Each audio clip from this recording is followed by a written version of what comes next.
Pada video kali ini kita akan bahas soal-soal ya beberapa soal latihan dengan materi korelasi sampai regresi. Baik regresi sederhana maupun multiple regresi. Soal yang pertama.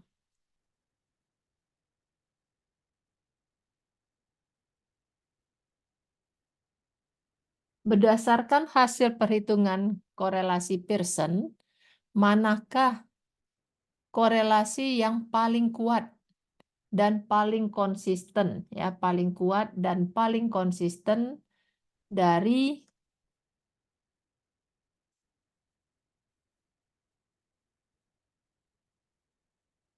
nilai korelasi di bawah ini. Nah, seperti yang kita ketahui, paling kuat atau paling konsisten, ya, paling kuat dan paling konsisten ini kita lihat dari besarnya angka, bukan dari tandanya plus minus.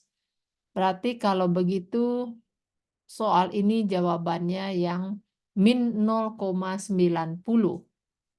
Karena ketika melihat dia paling kuat atau paling konsisten, maka kita mengabaikan tanda plus dan tanda min. Soal berikutnya, persamaan garis regresi linier sederhana. Silahkan diperhatikan dulu soalnya. Diketahui suatu persamaan regresi linier adalah Y sama dengan 2X tambah 1. Apabila X meningkat sebanyak 4 poin, berapakah poin peningkatan Y? Ya. Jadi, hati-hati di sini ada kata apabila X meningkat sebanyak 4 poin. Jadi, X-nya meningkat sebanyak 4 poin. Jadi, kalau umpamanya X yang pertama itu adalah 1, maka kalau dia meningkat 4 poin, maka berikutnya X-nya adalah 5. Nah, kita mau yang ditanyakan adalah berapa poinkah peningkatan Y-nya? Ya, kita hitung kalau X-nya 1, maka Y-nya sama dengan 2 kali 1 tambah 1, berarti 3. Kalau X-nya sama dengan 5, berarti Y-nya sama dengan 11. Jadi, jawaban soal ini adalah peningkatannya adalah 8. Ya. Saya lanjutkan.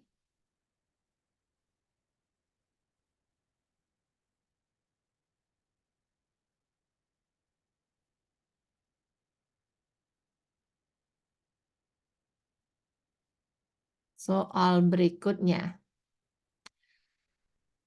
Diketahui suatu persamaan regresi adalah Y sama dengan 2X kurang 1.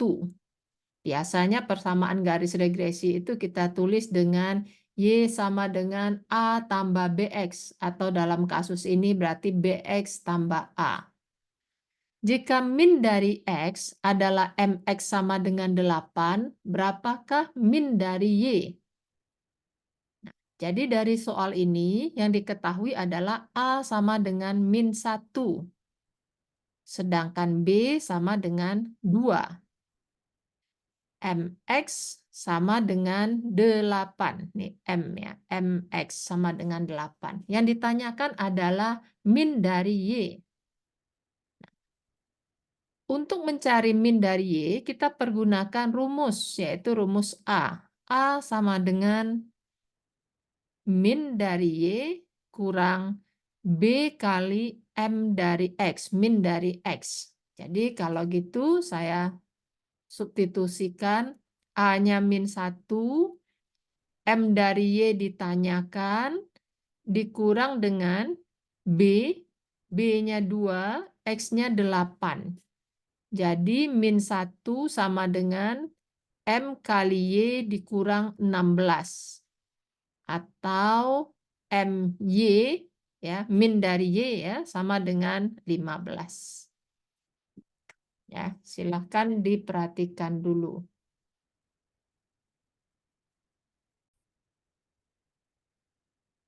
Ya, saya lanjutkan ke soal berikutnya. Ini silahkan ya, kalau mau di-capture, di-capture.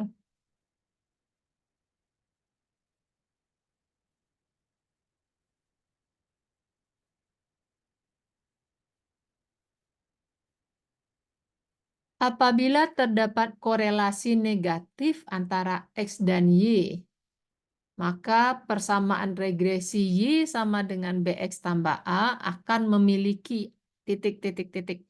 Ini sebenarnya soal pilihan ganda, tapi pilihannya tidak saya tulis di sini, di soal ini. Nah, yang mau saya ingatkan adalah ketika korelasi itu negatif, nah, ya korelasi negatif antara X dan Y. Nah, korelasi itu berhubungan erat dengan nilai B. Sehingga jawaban dari soal ini adalah nilai B juga negatif. Itu yang kita tahu. A-nya kita nggak tahu. A-nya bisa positif, bisa negatif, dan boleh 0. Ya, saya lanjutkan.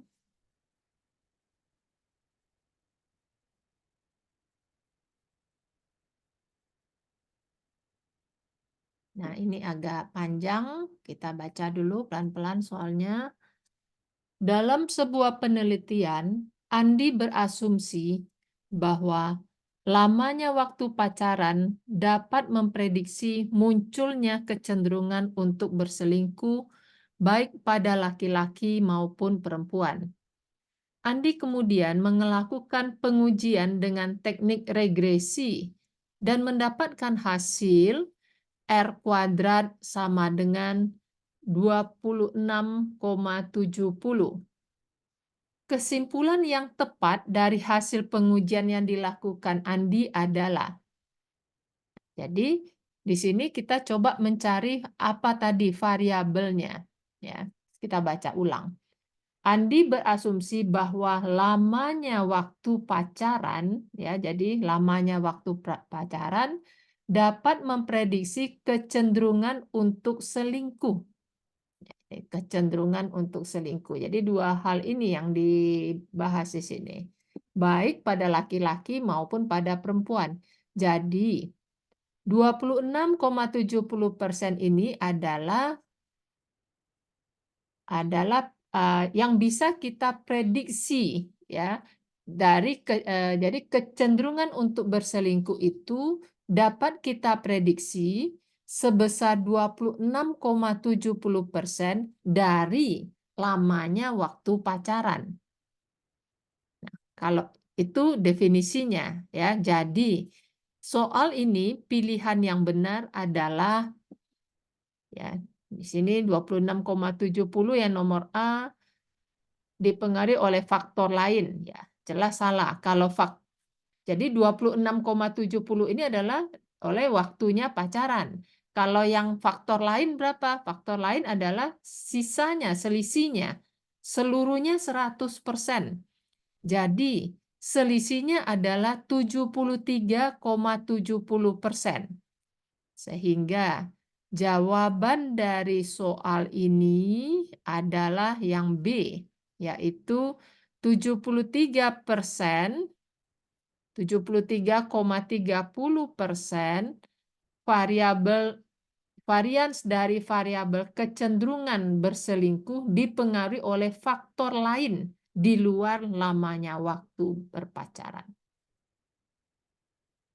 Ya, jadi seluruhnya itu 100%. 26,70% adalah prediktor untuk memprediksi orang berselingkuh atau tidak, tapi kita menggunakan prediktornya waktu pacaran, ya, lamanya berpacaran. Nah, sisanya 73,30% itu adalah hal yang lain, adalah faktor yang lain. Ya, saya lanjutkan.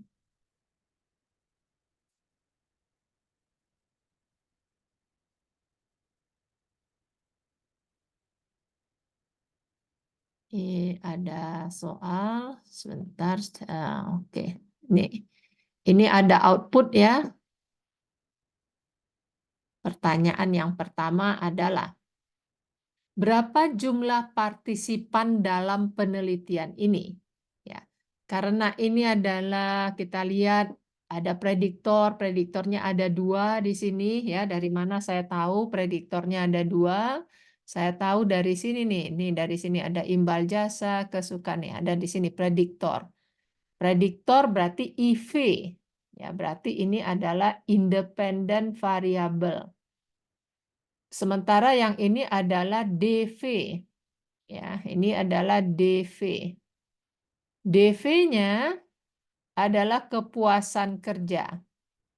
Artinya kepuasan kerja itu diprediksi dari, jadi orang itu puas atau tidak dalam hal pekerjaan itu dapat kita prediksi dari imbal jasanya dan kesukaan terhadap pekerjaan. Ini IV, 2 faktor.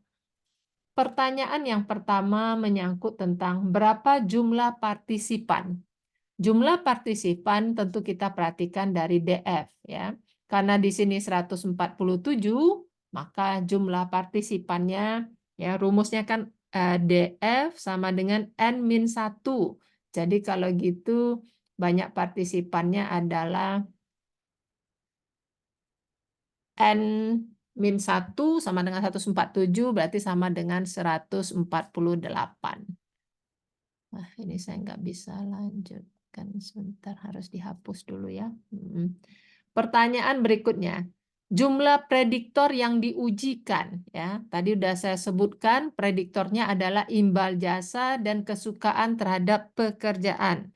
Berarti kalau gitu banyaknya prediktor itu adalah 2 buah. Ya, bisa kelihatan dari bawah sini. Persentase varian yang mampu diprediksi. Nah, kalau ini berarti kita lihat bagian mana, karena di sini hanya ada 2 prediktor, berarti kita bacanya yang ini. Jadi jawabnya 55,9%. Ya. Kapan kita memakai yang di kanan ini, yang 55,3? Ini kita pakai kalau jumlah prediktor kita lebih dari 2. Ya, karena di sini jumlah prediktor kita 2, berarti kita pakainya R². Tapi kalau jumlah prediktor kita lebih dari 2, maka kita memakai adjusted R².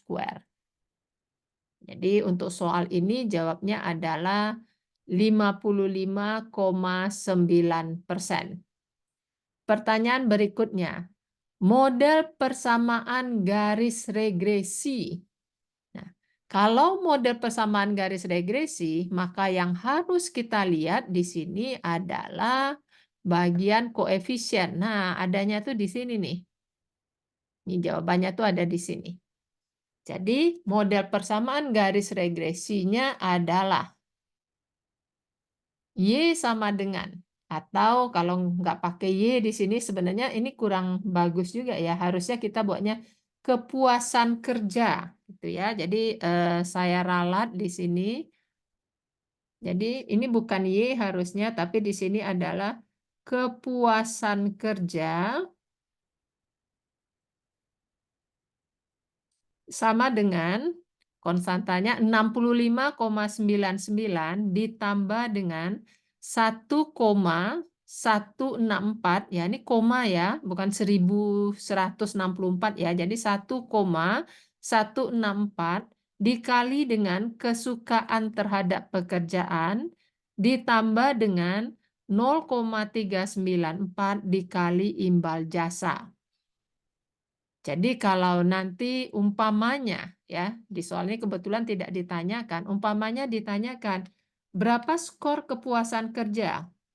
Apabila skor kesukaan terhadap pekerjaan misalkan di sini 1000, lalu imbal jasanya misalkan di sini 500 gitu ya. Ya sudah, berarti kita hitung 65,99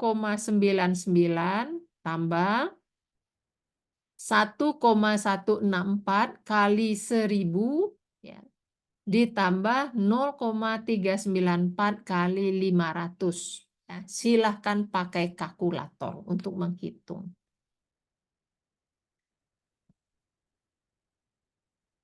Saya lanjutkan ke soal berikutnya.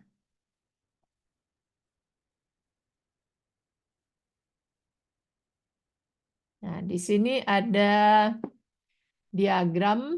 Perhatikan ilustrasi hubungan antara variabel prestasi akademik atau PA, motivasi, dan kemampuan verbal. Jadi ada prestasi akademik, motivasi, dan kemampuan verbal. Bagian yang menunjukkan, kita coba dia tanyakan bagian yang menunjukkan R square, berarti ini varians ya, antara PA, prestasi akademik, dan kemampuan verbal. Berarti yang kita perhatikan adalah lingkaran yang ini. Sebentar, saya coba cari yang agak tebal. Lingkaran ini ya, ini tidak bisa bulat nih saya buat nih ya, ini prestasi akademik dan kemampuan verbal. Kemampuan verbal yang ini.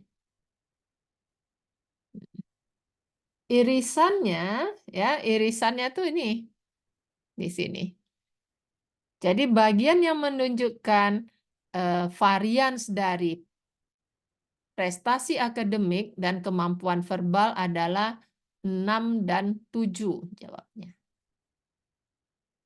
Ini pakai R kecil. Kenapa? Karena ini varians dari korelasi dua variabel, antara dua variabel. Sementara soal berikutnya, ini pakai R besar. Kenapa? Karena ini udah bahas tentang regresi. Ya, yang dia tanyakan adalah bagian yang menunjukkan varians antara, ini ada titik ya, PA di sini dengan motivasi dan kemampuan verbal. Ini PA. Motivasi dan kemampuan verbal di sini menjadi IV-nya. Ya, saya coba lebih bulat. Jadi, prestasi akademik ini DV, dalam soal ini ya, prestasi akademik jadi DV, motivasi IV, kemampuan verbal IV. Jadi kalau gitu kita lihat yang mana yang overlapping dengan DV. Jadi jawabnya adalah 4, 7, dan 6. Atau saya urutkan 4, 6, dan 7.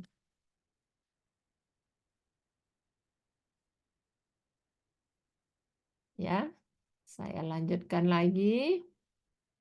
Bagian yang menunjukkan B. B itu apa tadi? B itu koefisien X, korelasi ya, korelasi antara prestasi akademik, motivasi, dan kemampuan verbal ya. Berarti kita lihat overlapping dari tiga-tiganya. Overlapping dari tiga-tiganya di sini adalah ya. Saya hapus ya, ini biar kelihatan bersih gitu. Bisa coba dulu dijawab. Jadi jawabannya adalah yang antara prestasi akademik, motivasi, dan kemampuan verbal. Berarti yang dimaksud adalah ini. Ya. Jadi jawabannya adalah 5, 6, dan 7.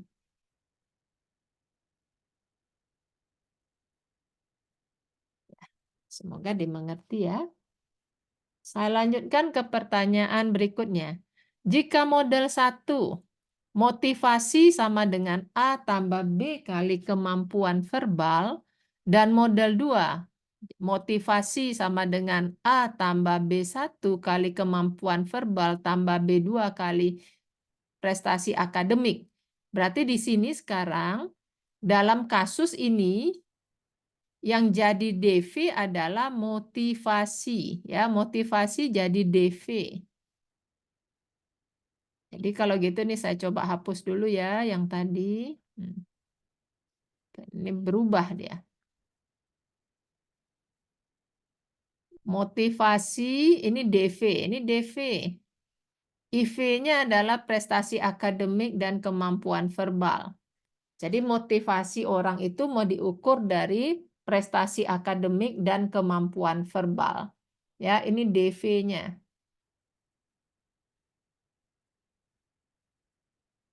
Nah, yang pertama dia menggunakan satu prediktor, yaitu kemampuan verbal. Yang pertama dia hanya pakai satu prediktor, yaitu kemampuan verbal. Yang ini, kemampuan verbal. Baru kemudian di model yang kedua, dia menambahkan prestasi akademik. Ya, baru kemudian ditambahkan prestasi akademik. Ini nambah kemudian nih di sini. Nah, pertanyaannya adalah, bagian yang menunjukkan peningkatan varian yang dapat dijelaskan dari model 1 ke model 2. Jadi saya ulang ya. Tadinya tuh cuman begini aja nih. DV ini yang merah dijelaskan oleh yang hijau. Ya, yang dijelaskan ini berarti dia pakainya yang nomor 5 sama 7 yang ini kan nih. Tapi kemudian nambah satu variabel lagi, yaitu variabel prestasi akademik ini. Prestasi akademik ini nambah. Nah, jadi bagian yang menunjukkan peningkatan tuh yang mana? Yaitu nomor 4. Kalau belum paham, silahkan ditonton ulang ya. Silahkan digeser-geser aja.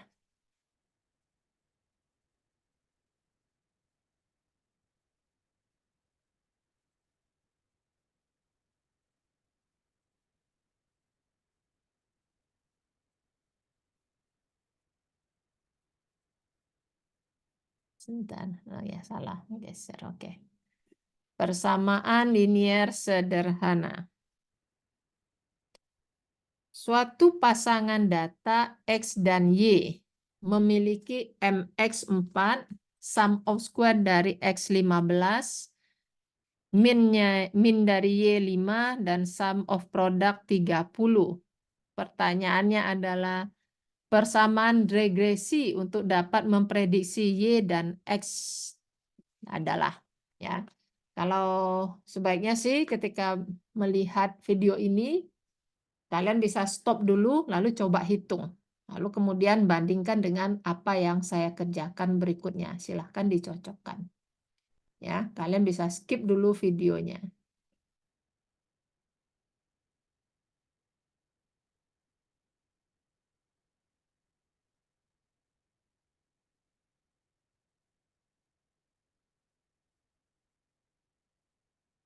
Persamaan garis regresi itu adalah Y sama dengan A tambah BX. Ya.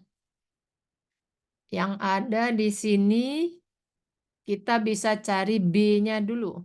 Kita pakai rumus. B itu adalah sum of product dibagi sum square dari X. Sum of product-nya 30, sum of square dari X-nya 15. Jadi nilai B-nya 2. Lalu kemudian kita pakai nilai cari A. Tadi kita udah pakai ini rumus ini. A sama dengan rata-rata rata-rata dari Y atau min Y dikurang dengan B kali rata-rata dari X. Jadi A sama dengan 5 dikurang 2 kali 4. 5 dikurang 8. Jadi sama dengan min 3. Jadi Y sama dengan min 3 tambah 2X. Inilah persamaan garis regresi. Tapi karena persamaan garis regresi ini kita pakai Y topi di situ. Jadi jawabannya yang ini.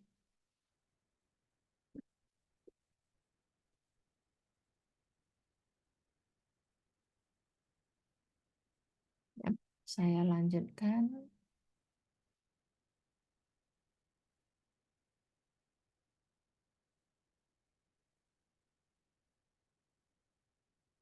Soal berikutnya. Seorang profesor menemukan bahwa siswa yang menyelesaikan ujian dengan lebih cepat, jadi ada masalah waktu di sini berarti ya.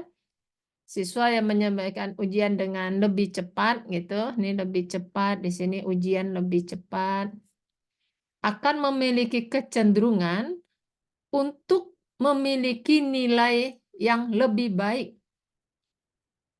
Hati-hati di sini loh, ada jebakan di sini. Jika dibandingkan dengan siswa yang menyelesaikan ujian sampai waktunya habis, ya. Ini tidak berlaku di start infer kayaknya. Korelasi antara nilai ujian dan waktu. Nah, ya. Saya ulang, korelasi antara nilai ujian dan waktu yang dihabiskan untuk mengerjakan ujian, ya, untuk mengerjakan ujian tersebut merupakan contoh dari apa ini? Ini jawabannya, pilihannya ada macam-macam, ada korelasi positif, korelasi negatif, korelasi nol, atau tidak dapat ditentukan. Jawaban yang benar adalah korelasi negatif. Kenapa negatif? Waktu ujian lebih cepat. Waktu ujian lebih cepat berarti waktunya sedikit, waktunya kecil, ya enggak? Kalau orang mengerjakan waktunya lebih cepat, berarti waktunya lebih sedikit daripada orang lain, berarti kecil. Nilainya lebih baik, nilainya besar. Jadi yang satu kecil, yang satu besar. Nah, kalau gitu ini termasuk soal yang korelasinya negatif.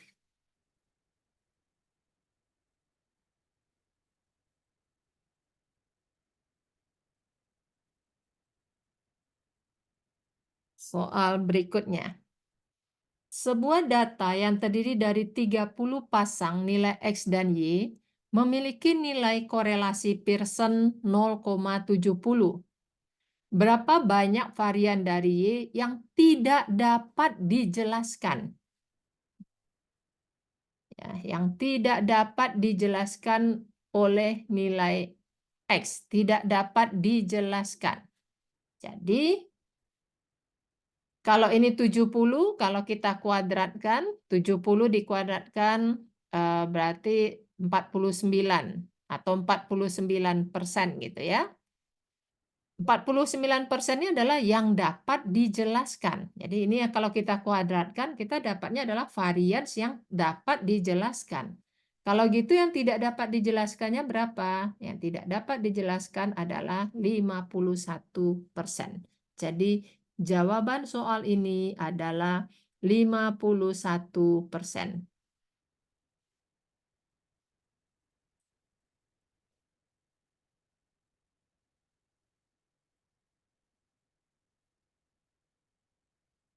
Soal berikutnya, sebuah data dengan N sama dengan 5 mempunyai pasangan nilai X dan Y di mana, nah ini diketahui. Sum of square dari X, sum of square dari Y, sum of product. Yang ditanyakan adalah berapa nilai korelasi Pearson. Kalau belum tahu rumus korelasi Pearson, belum ketemu, silahkan di skip dulu videonya, cari rumusnya, lalu dicoba soal ini. Korelasi Pearson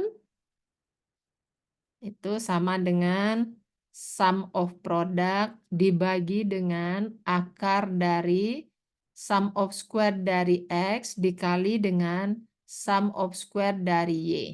Ya. Jadi N sama dengan 5 itu nggak kepakai dalam soal ini. Jadi 10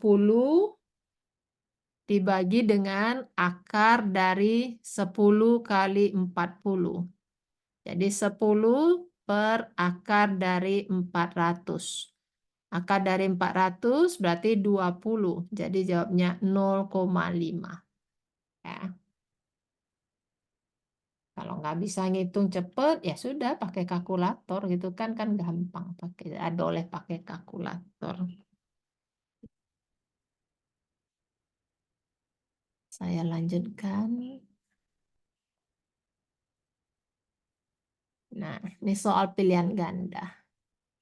Seorang peneliti menunjukkan bahwa tingkat stres seseorang, nah kita kalau begini nih ya tandain dulu.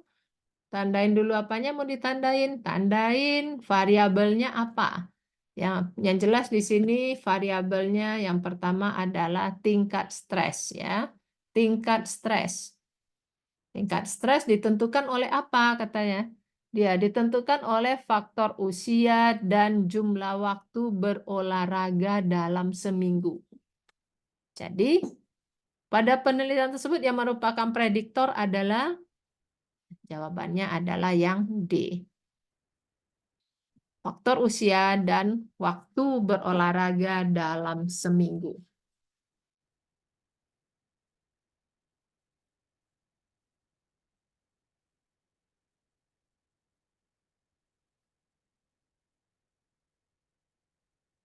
Berikutnya, korelasi. Ini korelasi ya. Sebuah penelitian yang menghitung korelasi antara dua variabel memiliki DF28. Berapa orang yang terlibat dalam penelitian itu? Silahkan ingat-ingat lagi. Apa rumus DF dalam korelasi? DF sama dengan N-2. Jadi kalau DF-nya 28, ya berarti N-nya berapa?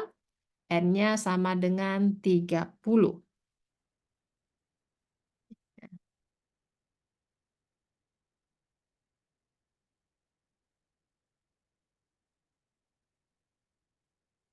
Soal berikutnya. Kayaknya ini soal yang terakhir. Asumsi yang harus terpenuhi dalam regresi linier berganda atau multiple regresi adalah, coba dibaca apa gitu jawabannya. Independen, ya. Harus independen nggak? Ya, harus independen. Setiap data itu independen. Artinya pasangan data yang pertama tidak tergantung dari pasangan data yang kedua, atau data dari partisipan pertama tidak tergantung dari partisipan kedua, dan seterusnya. Berdistribusi normal, iya. Setiap IV berkorelasi dengan IV yang lain, tidak. Ya, antar IV tidak boleh berkorelasi. IV dan DV mempunyai hubungan yang linier, iya, benar. Jadi, karena ini lupa tadi, salah ketik saya. Ini ada kata kecuali di sini ya, jadi saya tambahkan kecuali. Jadi jawabannya ini yang C. Saya mencoba mengingatkan sedikit tentang ini. Kita punya variabel Y ya, atau DV sama dengan A tambah B kali X1 B1, X1, B2, X2, dan seterusnya. Y adalah DV. X1 dan X2 ini adalah IV. IV1 dan IV2. Nah, yang berlaku di sini adalah antar IV ini tidak boleh berkorelasi, atau korelasinya kecil, atau di graveter dikatakan tidak berkorelasi ya, atau korelasinya 0 antar IV. Tetapi IV dan DV ini harus saling berkorelasi, korelasinya tinggi ya. Ini konsep utama dari multiple regresi. Oke, saya kira ini yang dapat saya ulang untuk persiapan ujian ya. Selamat mempersiapkan ujian dengan baik ya. Saya harap semuanya bisa bekerja dengan baik, dengan jujur ya, dan bisa menyelesaikan kuliah ini dengan ya benar-benar dengan usaha sendiri. Ingat, menyontek itu adalah perbuatan yang meruntuhkan harga diri dan martabat manusia. Ya, selamat mempersiapkan ujian. Terima kasih.